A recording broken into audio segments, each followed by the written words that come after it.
വേലിയേറ്റവും കനത്ത മഴയും ഒന്നിച്ചപ്പോൾ ബോംബെ നഗരം വെള്ളത്തിൽ മുങ്ങി. താഴ്ന്ന പ്രദേശങ്ങളൊക്കെ വെള്ളത്തിൽ.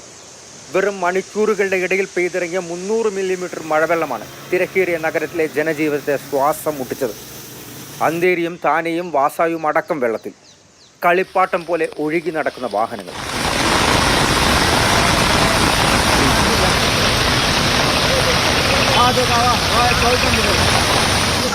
നഗരത്തിന്റെ ജീവനാടി സബർബൻ ട്രെയിനുകളുടെ പ്രവർത്തനം മണിക്കൂറുകൾ താറുമാറായി.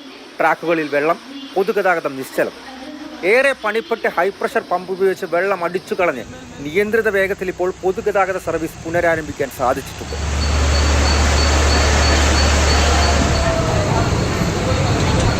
തീരദേശ മേഖലകളിലടക്കം ഓറഞ്ച് അലേർട്ടാണ്.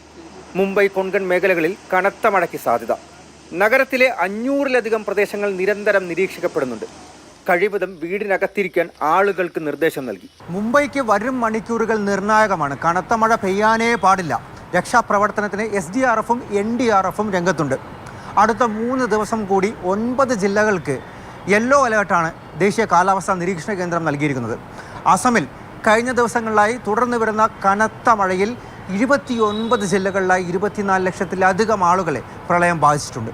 ഇന്നലെ 8 പേർ കൂടെ മരിച്ചതോടെ അസമിലെ പ്രളയ ദുരിതത്തിൽ മരിച്ചവരുടെ ആകെ എണ്ണം 78ആയി.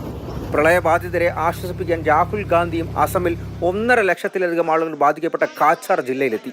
സിൽച്ചാറിലടക്കം ദുരിതാശ്വാസ ക്യാമ്പുകളിൽ സന്ദർശനം നടത്തി. ദിവസങ്ങളായി തുടരുന്ന കനത്ത മഴയിൽ ബ്രഹ്മപുത്രയുടെ കൈവഴകൾ മടക്കം 9 പുഴകൾ കര കവിഞ്ഞൊഴുകുന്നുണ്ട്. 100-ൽ പരം റോഡുകളും പാലങ്ങളും തകർന്നു. മാതൃഭൂമി ന്യൂസ്, ഡൽഹി.